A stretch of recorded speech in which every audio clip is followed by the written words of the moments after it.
Good morning, Eagles. Happy Friday. Today we are finishing up our very first unit, Why Work? So what we're doing today is we are taking the Unit 1 post-test.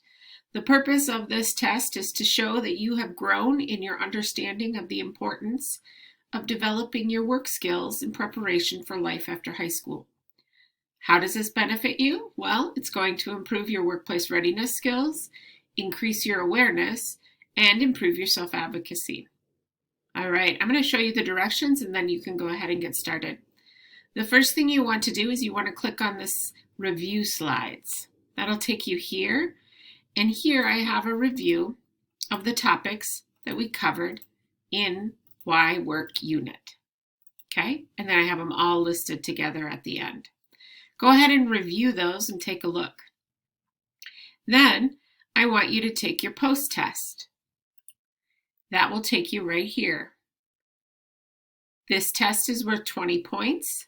Do your best and take your time. Third thing I want you to do is I want you to have an awesome weekend. I look forward to seeing you back in school next week. Take good care.